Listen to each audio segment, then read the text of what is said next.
ನೀವು ಬರ್ತೀರೇನು ಅಂತ ಕೇಳಿದ್ರು. ನಾನು ಬರೋದಿಲ್ಲ, ನಾನು ಏನು ಮಾಡ್ಬೇಕು ಹೇಳ್ತೇನೆ, ಇಷ್ಟು ಮಾಡಿ ನೀನು ಕರ್ಕೊಂಡು ಹೋಗು.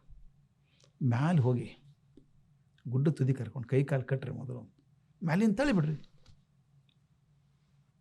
ಏನು ಹೇಳ್ತೀರಿ ನಾವು ಗುರು, ಎಂಥ ಗುರುಗಳ್ರಿ ನೀವು, ನನ್ನ ಮಗಗೆ ಏನು ಮಾಡ್ಬೇಕಂತ ಕೇಳಿದ್ರೆ ಮಾಳಿಗೆ ಗುಡ್ಡದ ಮೇಲೆ ಹೋಗಿದ್ ಬಿಡ್ರಿ ಕೆಳಗೆ ಅಂತೀರಿ, ಹತ್ತು ಹೋಗ್ತಾನವ, ಹೋಗಲಿ ಅಂದರು. ತಪ್ಪಣ್ಣ ಸಾಗಲಿ ಅವ ಅಂದರು. ಅದು ಹೆಂಗೆ ಸಾಧ್ಯ ಅದ ರೀ ಸರ, ಅದು ಹೆಂಗೆ ಸಾಧ್ಯ ಅದ, ಛೇ ತಂದೆ ಆಗಿ ಮಾಡ್ಲಿಕ್ಕೆ ಅದೇ ನನಗೆ ಎದುರಿದು ಅಂದರು.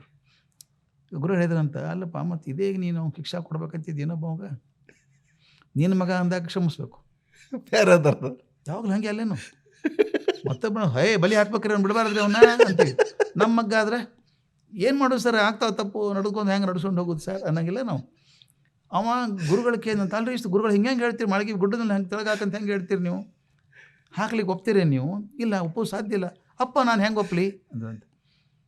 ನೀವು ಒಬ್ಬ ಮಗ ನೀವು ಒಗ್ಲಿಕ್ಕೆ ಆಗ್ವಲ್ತು, ಪ್ರಪಂಚ ಇದ್ದಂತ ಎಲ್ಲರೂ ಭಗವಂತನ ಮಕ್ಕಳು. ವಾ ಅವ ಯಾರು ಒಗಿತಾನೆ ಗುಡ್ಡದ ಮೇಲಿಂದ.